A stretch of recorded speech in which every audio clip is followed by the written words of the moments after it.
Good afternoon, everybody. I apologize for my tardiness. We had some technical difficulties, as you could see, but I think we are ready to rock, so let's get to it. I'll begin this week with some scheduling announcements for President Trump's very busy week ahead. Tomorrow, President Trump will host his 9th cabinet meeting of the year alongside his incredible cabinet, who continue to deliver for the American people at a record pace. Later in the afternoon tomorrow, the president will make an announcement in the Oval Office on his initiative to create Trump accounts to give the next generation of Americans a jump start on savings. It will be a very exciting announcement indeed, especially for all of the parents across the country with young children and babies. On Thursday, President Trump will host the presidents of the Republic of Rwanda and the Democratic Republic of Congo to sign the historic peace and economic agreement that he brokered. On Thursday night, the President and the First Lady will celebrate one of America's greatest traditions, the lighting of the national Christmas tree on the Ellipse. And on Friday, President Trump will attend the FIFA World Cup final draw at the Kennedy Center. You all will be seeing and hearing from the President every day this week, so you have me today, and then he will take on the rest of the week himself. Next, I would like to address the horrific tragedy that took place in our nation's capital last week. A foreign terrorist that the Biden administration failed to properly vet ambushed 2 members of the West Virginia National Guard who were honorably serving here to keep the residents and visitors of Washington, D.C. safe. U.S. Air Force Staff Sergeant Andrew Wolf was severely wounded in the attack and remains hospitalized while he continues to fight for his life. Tragically, U.S. Army Specialist Sarah Beckstorm died of her wounds. She was just 20 years old. President Trump and the entire White House are praying for Andrew's full recovery at the request of his parents and their personal phone call with the president over the weekend. And we are keeping Sarah's family and friends in our prayers during this unimaginably difficult time. Sarah and Andrew represent the very best of America. 2 young patriots who were willing to put on the uniform and risk their lives in defense of their fellow Americans. Both of them truly embody the profound words spoken by Jesus Christ in the gospel. Greater love has no one than this, to lay down one's life for one's friends. Sarah and Andrew are heroes, and we will never forget their sacrifice. That means ensuring the monster responsible for this atrocity is prosecuted to the fullest extent of the law and faces the most severe punishment possible.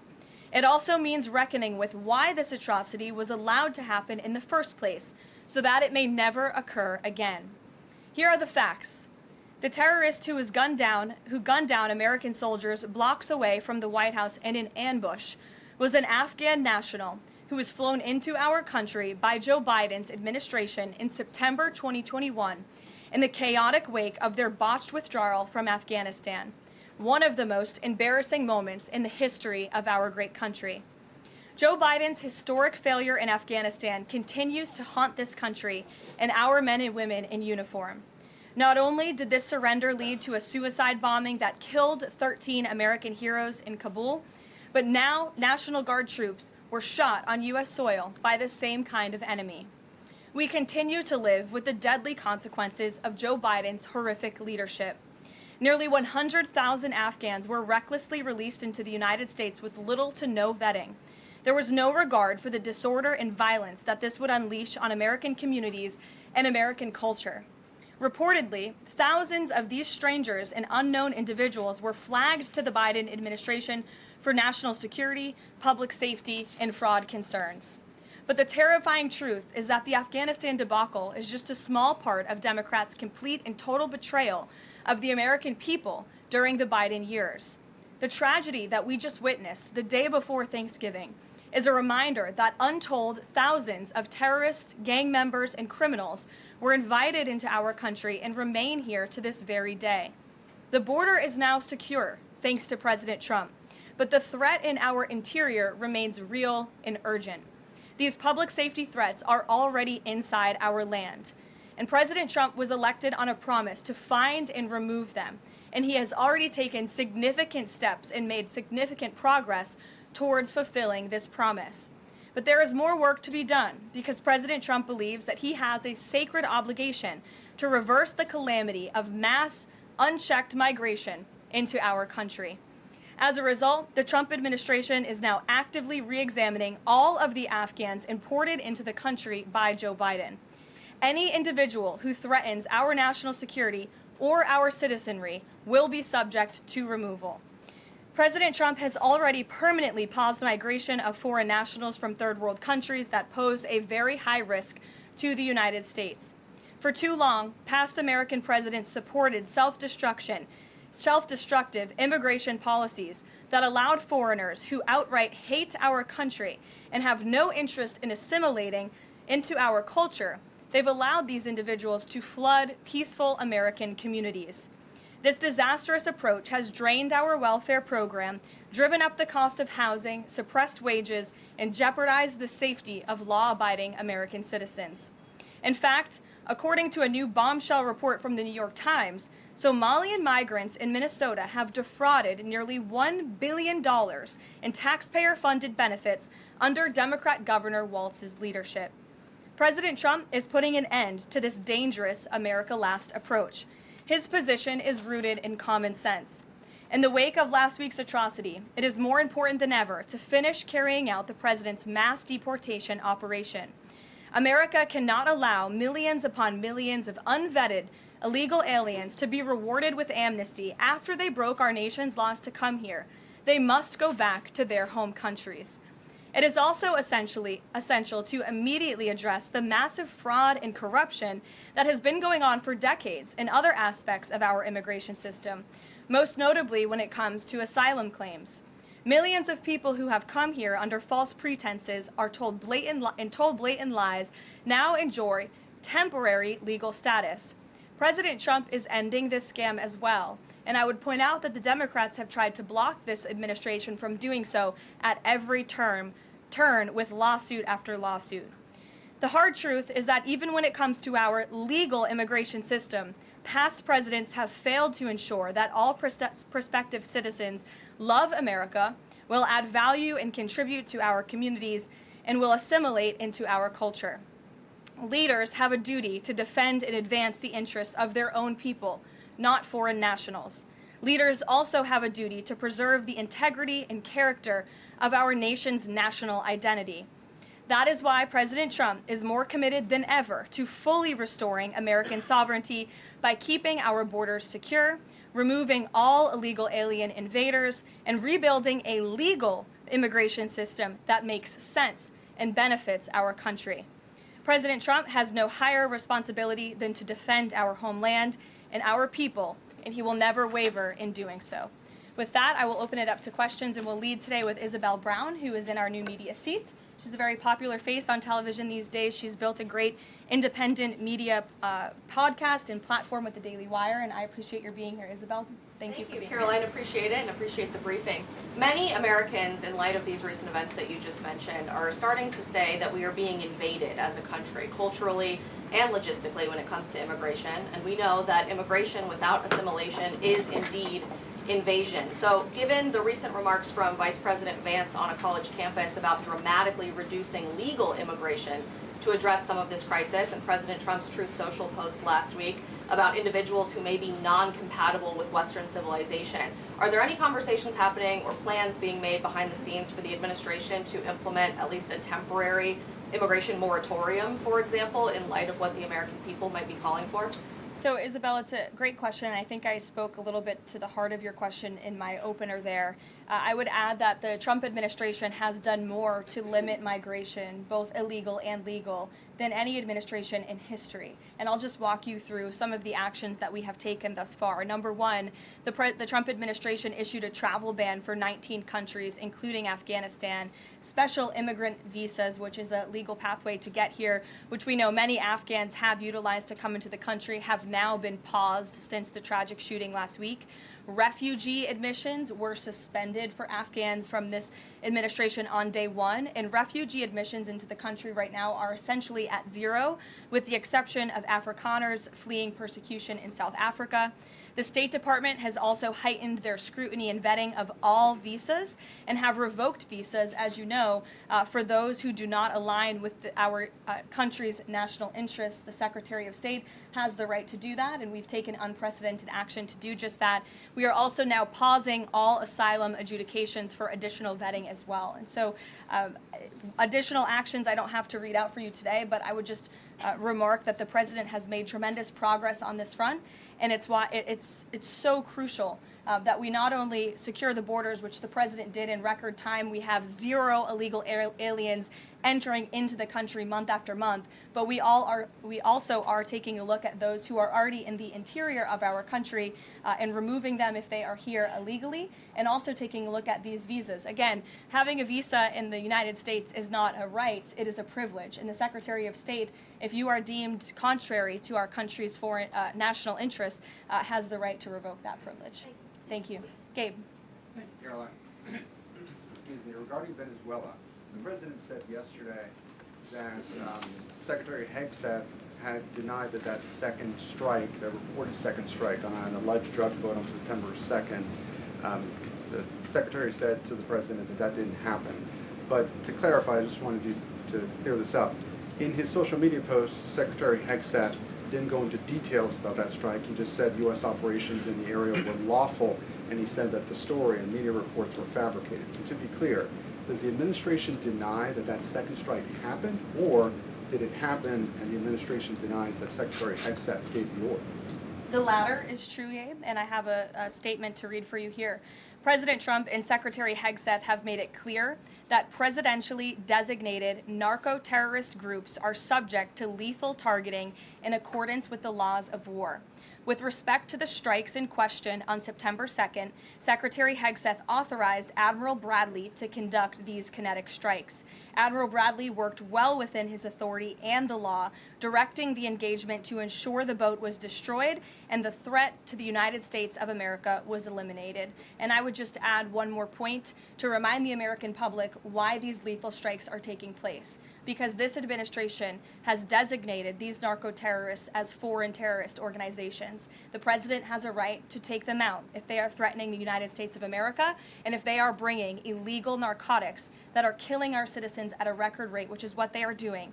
And under the previous administration, there was enough fentanyl trafficked into our country to kill every American man, woman, and child many times over. And so that's why you've seen a drastic difference in this administration's policy with respect to the last, and it's one of the many reasons the American public reelected this president and support this Secretary of War in conducting these strikes. So to be clear, to clarify, Admiral Bradley was the one who gave that order for a second strike. And he was Okay. well within his authority to do so. And a separate question, the President several days ago said it was his intention to pardon the former president of Honduras, who was a convicted drug trafficker. And yesterday on Air Force One, the President said that if someone sells drugs in that country, that doesn't mean you arrest the President and put him in jail for the rest of his life.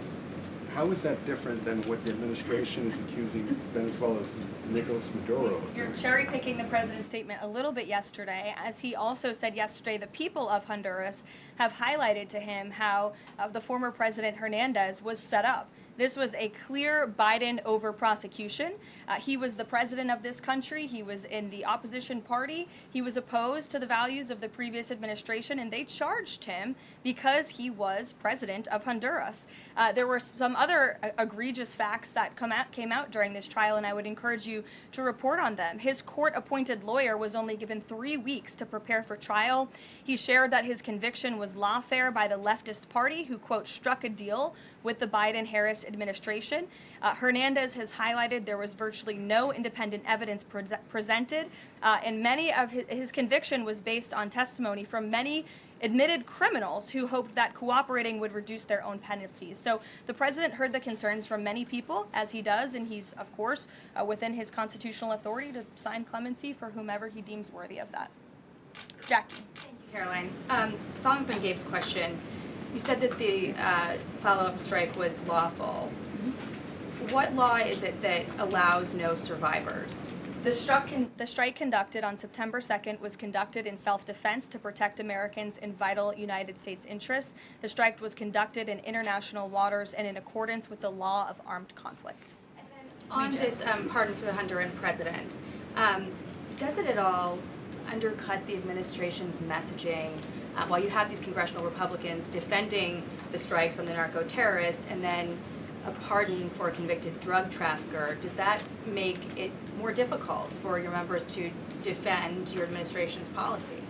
I don't think so, Jackie. I think that President Trump has been quite clear in his defense of the United States homeland to stop these illegal narcotics from coming to our borders, whether that's by land or by sea.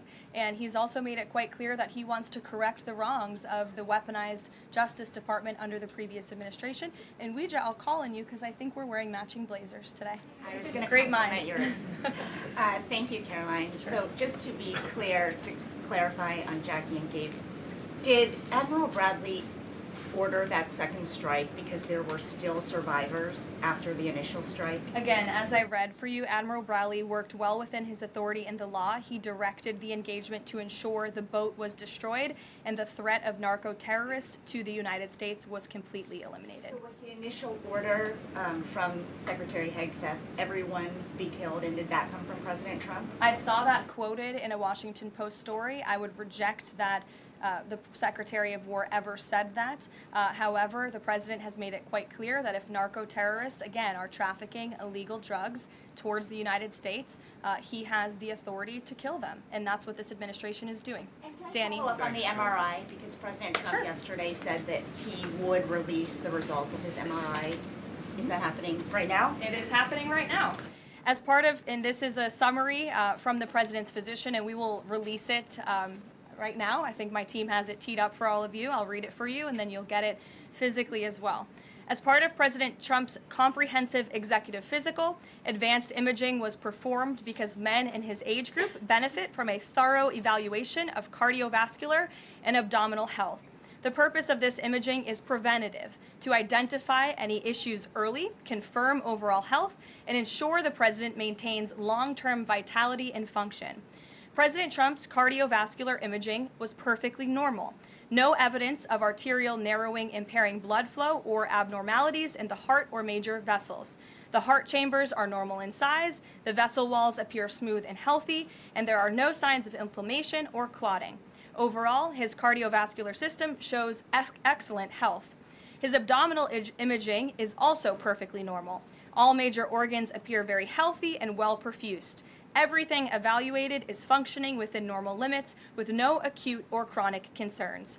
In summary, this level of detailed assessment is standard for an executive physical at President Trump's age and confirms that he remains in excellent overall health.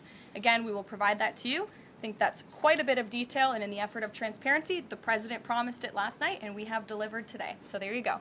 Danny. Thanks, Caroline. Just going back to Venezuela, can you confirm that President Trump is going to be hosting a meeting of his national security team in the Oval Office today on Venezuela? And what are they going to discuss? Are they hoping to reach a kind of final decision on that?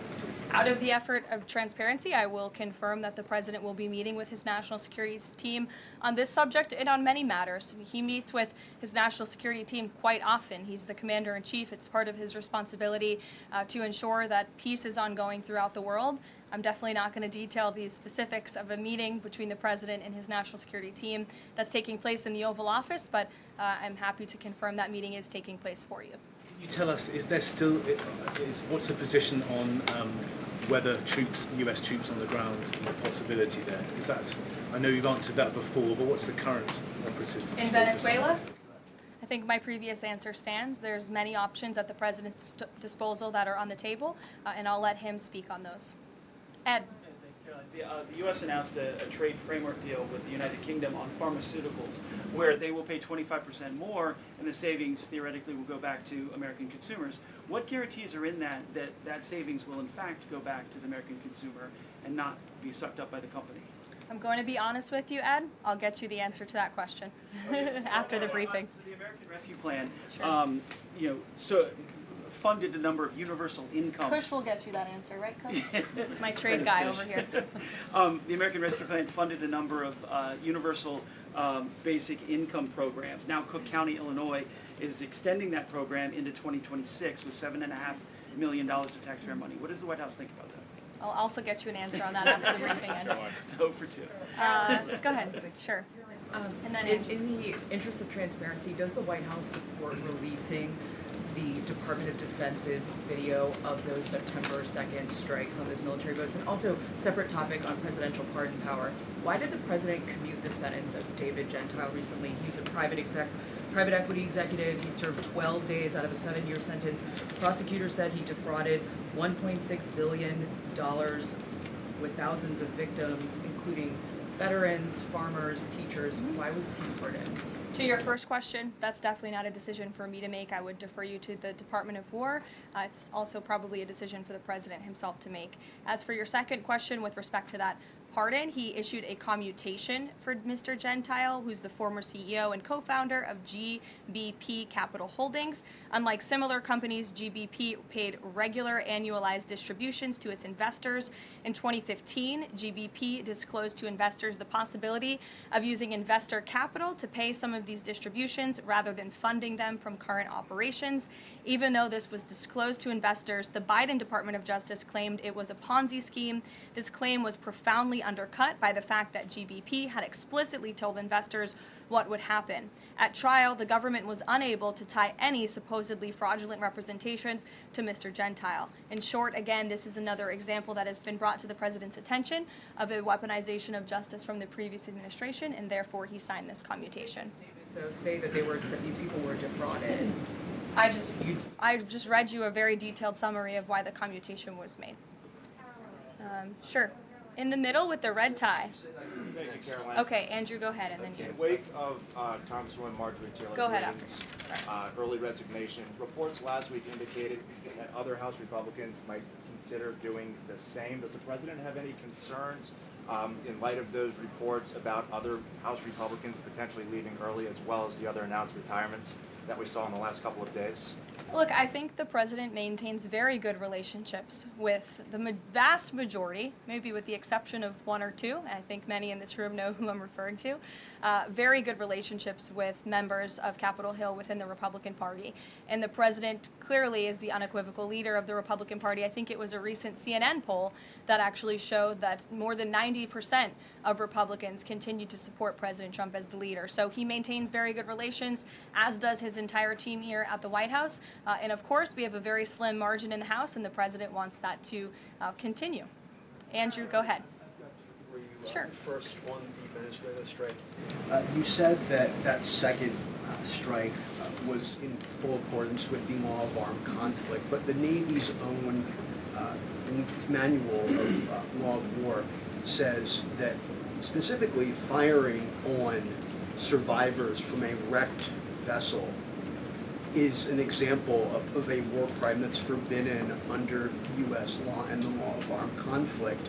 So how was that second strike in following law of armed conflict and then second operation? Again, Andrew, I would reiterate to you the strike was conducted in international waters and in accordance with the law of armed conflict. And since somebody asked about Congress, and it's sort of related to Venezuela, I also want to add that Secretary Hegseth spoke with members of Congress who may have expressed some concerns over the weekend. And there have also been 13 bipartisan briefings to Congress on the Venezuelan strikes. There have been a number of document reviews for members of Congress to review the classified DOJ Office of Legal Counsel opinion and other related documents. 29 senators and 92 representatives have reviewed those documents, which is about 2/3 of those are Democrat members, and they have been made available to all 100 senators, all 435 members of the House, and to general counsels of the relevant committees on a bipartisan basis for their review.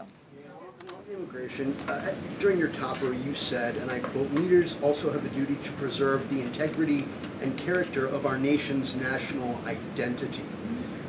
Can you explain what you mean by our nation's national identity and integrity and character, and how would refugees, people coming from war-torn places who are seeking a safe haven in America, like many of our forebears in this room, not add to our nation's integrity and character of our national identity? I'll tell you what does not add to our nation's character and integrity.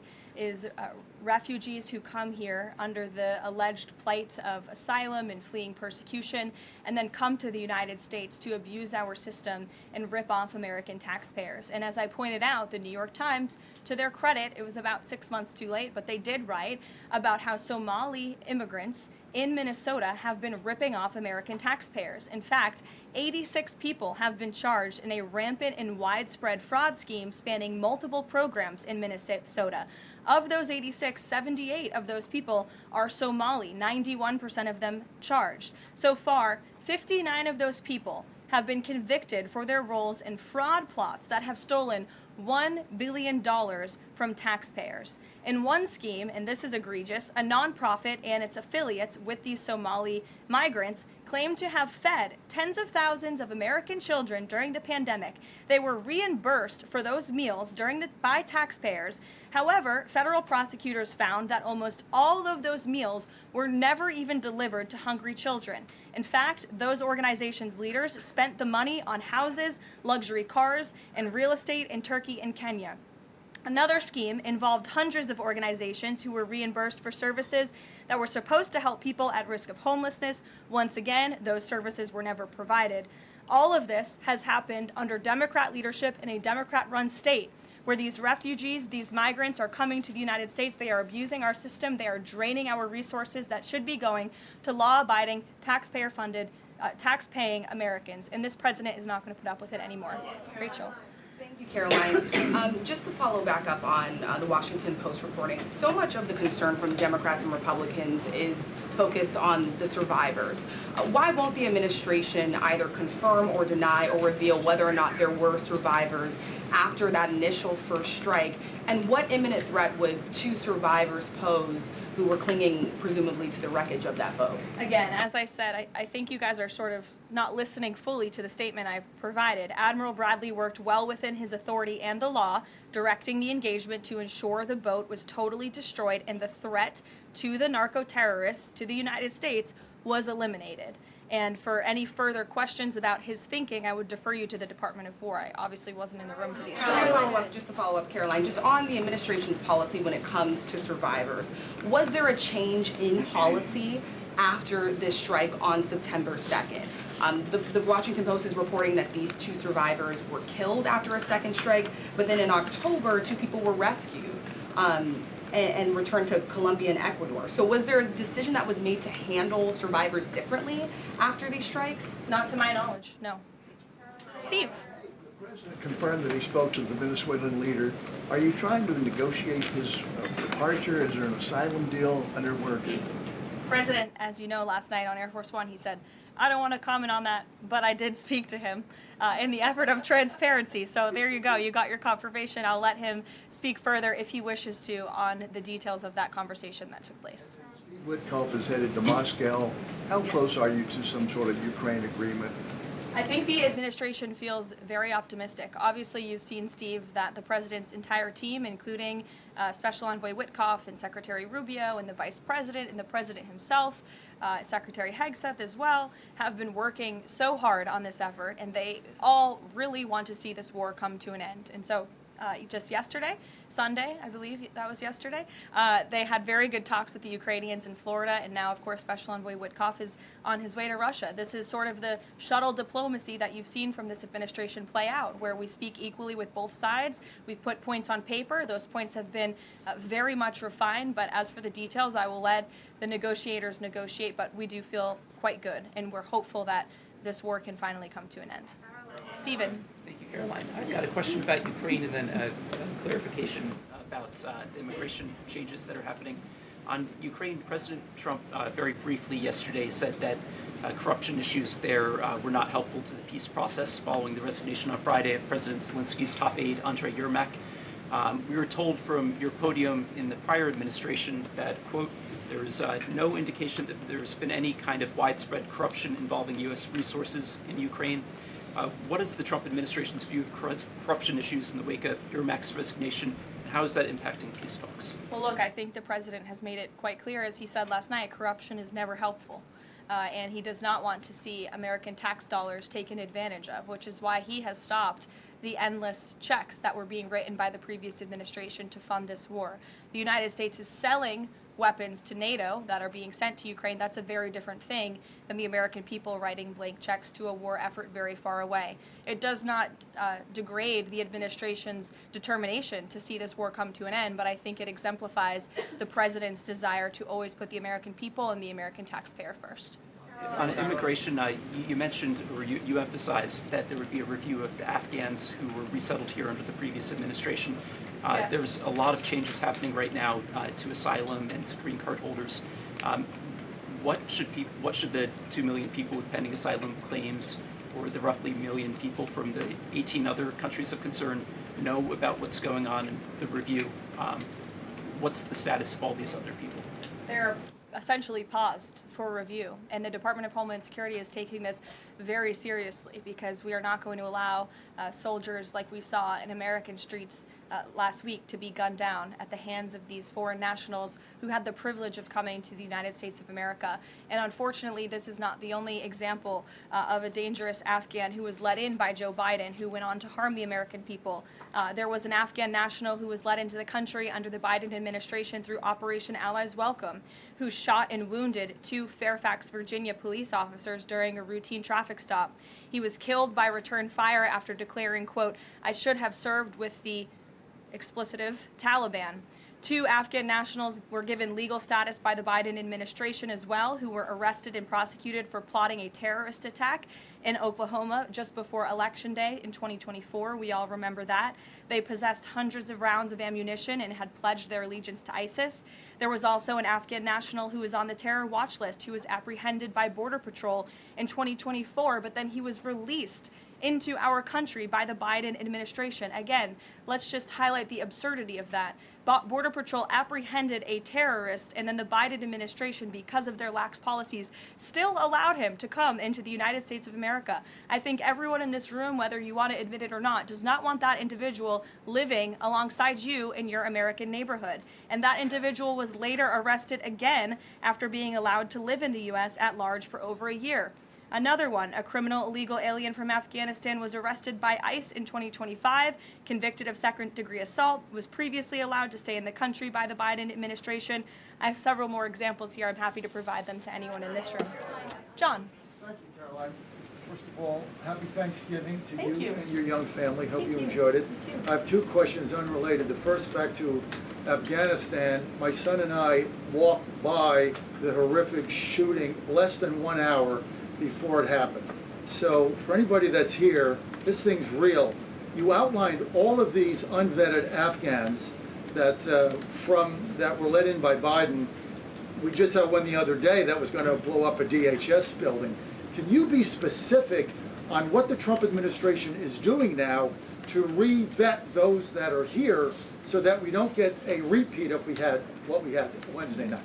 Sure. I can tell you 2 top-level things, and I would defer you to DHS for more of the specifics, as of course they are leading this effort, and I can assure you Secretary Noem is on the ball. I've spoken with her and her team, and they have an all-hands-on-deck effort to having resources go towards this. But we have paused all asylum adjudications, and then of course the special immigrant visas, which we know many Afghans utilize to come into the country under the Biden administration, have also now been paused. And I would just point out one more time that the Biden administration was responsible for the original sin that led to this tragic killing last week, the botched withdrawal from Afghanistan. He was responsible for Operation Allies Welcome, which is something that this White House and the people behind this podium in the last administration fully and wholeheartedly embraced. And they assured the American people there would be no risk or no harm to them. And as I just laid out for you in those many examples, that unfortunately and tragically has not turned out to be the truth. Just ask the families of these 2 brave National Guardsmen, one who is no longer with us and one who continues to fight for his life. So I know the president is wholeheartedly focused on this effort, and I think unfortunately these events do remind us why it's so important that the president's mass deportation operation continues. With that, Just follow up. The White House today launched a new fake news portal, which I found interesting. What is your objective with that, ultimately? And are you going to name the news networks, and are you also going to name some of the correspondents, some which may be here today? yes. We are.